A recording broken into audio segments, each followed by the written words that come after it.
Hello, my name is Marc Drouinaud. A hacker group is stealing Android users' contact lists with this new spyware.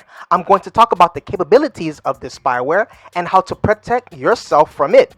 After that, I'm going to talk about this developing story of news media being assaulted by malware, and it involves browsers you and I use daily. We gotta talk about this. We're going dark. So, this story is courtesy of Spyware. So, an Android espionage campaign has been observed using malicious VPN application along with a new spyware named SandStrike to target Android users.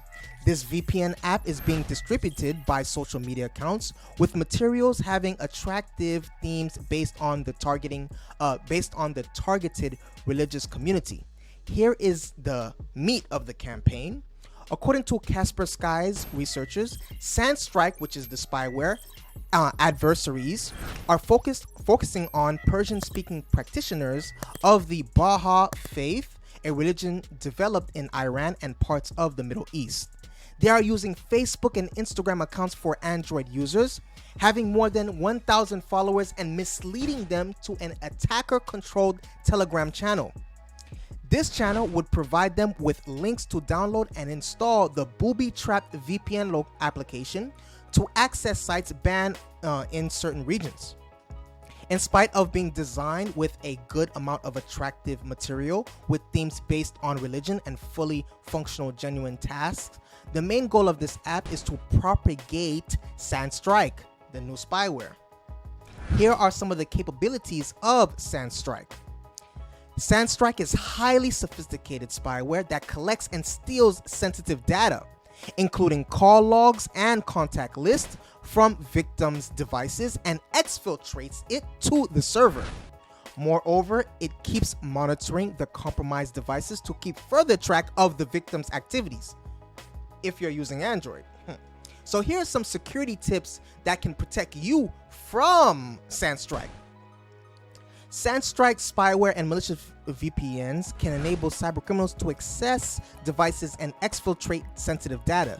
To stay protected, use reliable and up-to-date antivirus software to scan, remove, and block spyware or any other threat.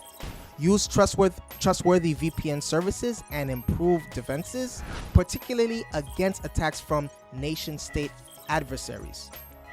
Here's the next story, courtesy of Carly Page at TechCrunch.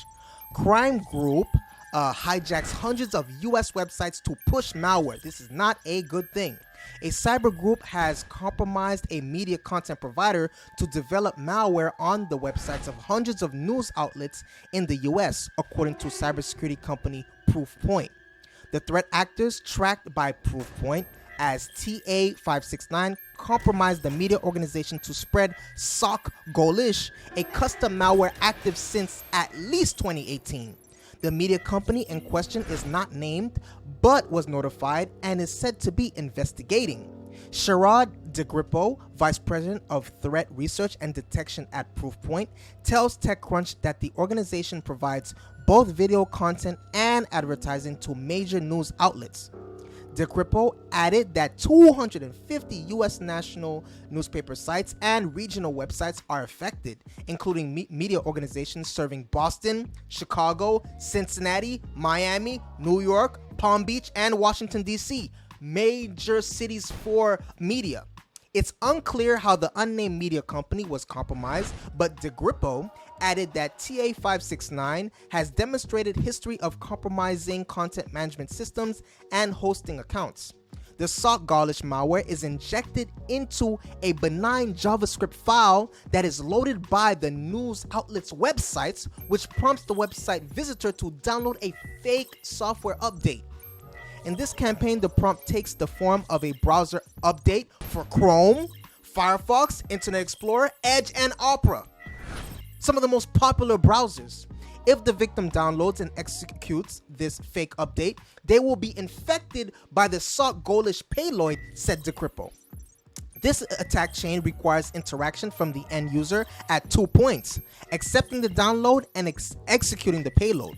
SOC Gaulish serves as an initial access threat, which, if successfully planted, have historically served as a precursor to ransomware.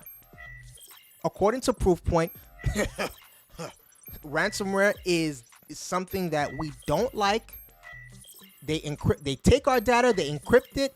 The hacker has the key. Now we have to pay the hacker to get our data back. And this data could be anything from social security credentials, passports, you name it.